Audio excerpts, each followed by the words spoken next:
विदुर के जन्म का कथा सुनिए। धर्मराज एक बार न्याय और अन्याय के बीच भेद नहीं कर पाए और एक महान ऋषि को बड़ा भयंकर दंड दे दिए। इसके कारण ऋषि ने उनको क्रुद्ध होकर के श्राप दिया, हे धर्मराज, तुम न्याय और अन्याय के बीच भेद नहीं कर पाते हो, तुम अन्याय करते हो, इसलिए तुमको मैं श्राप देता हूँ कि तू दासी के पुत्र बनकर शूद्र माता के गर्भ से पृथ्वी लोक में जन्म लोगे और वहाँ तुम न्याय और अन्याय का गुत्थी सुलझाते सुलझाते परेशान रहोगे। यही श्राप के कारण धर्मराज का विदुर के रूप में जन्म हुआ। ये कहानी विस्तृत रूप से सुनिए। एक बार की बात है कि धर्मराज ने न्याय किए कि एक ब्राह्मण जो ऋषि थे, बहुत अच्छे ऋषि थे, उनको अन्यायपूर्ण दंड दे दिए। बहुत दिनों की बात है। मांडव नाम के एक यशस्वी ब्राह्मण थे। वे बड़े धैर्यवान, धर्मज्ञ, तपस्वी और सत्यनिष्ठ थे। वे अपने आश्रम के दरवाजे पर वृक्ष के नीचे हाथ ऊपर उठाकर तपस्या करते थे। उन्होंने मौन का निश्चय ले रखा था। बहुत दिनों के बाद एक दिन कुछ लुटेरा उनके पास कुछ माल लेकर के आया और उसके पीछे सिपाही सब दौड़ते हुए आ रहा था। वह लुटेरा जब समझा कि सिपाही हमको पकड़ लेगा तो मांडव ऋषि के आश्रम में घुस गया और मांडव ऋषि तो ध्यान मग्न होकर के तप कर रहे थे। वह उसकी कुटिया में सामान रख करके लुटेरा और वहीं छिप गया। सिपाही ने आकर ऋषि से पूछा कि यहाँ लुटेरे को देखे हो? तो ऋषि कुछ नहीं बोला, वो तो ध्यान मग्न थे। तो वह कुटिया की तलाशी ली तो सामान भी मिल गया और लुटेरा भी पकड़ा गया। तब उस सिपाहियों ने निर्णय लिया कि यही ऋषि भेष में यही लुटेरा का सरदार है, यही लूट करवाता है, और ऋषि के साथ सभी लुटेरों को पकड़ करके राजा के यहाँ ले आया। राजा ने ऋषि से पूछा कि क्या तुम लुटेरा को संरक्षण देते हो? ऋषि कुछ नहीं बोले, चुपचाप रहे।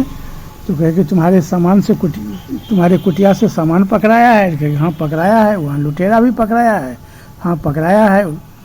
तो ऋषि कुछ झूठ नहीं बोलना चाहते थे। तो वह राजा ने लुटेरा के साथ उस ऋषि को भी, मांडव ऋषि को, सूली पर लटका दिया।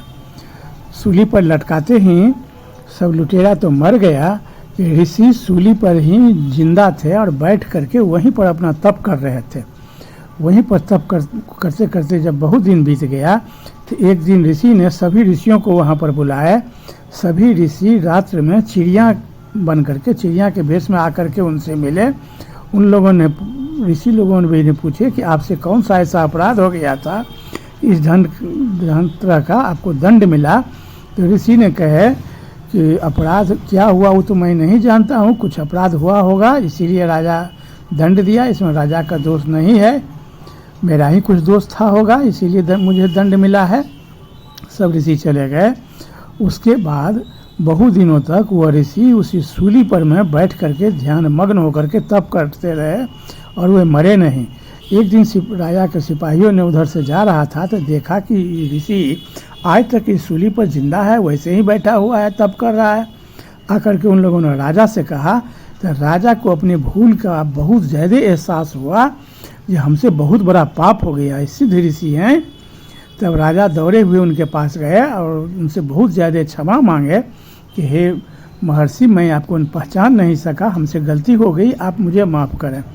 तो ऋषि बहुत सहनशील थे, वो किसी को दंड नहीं देना चाहते थे।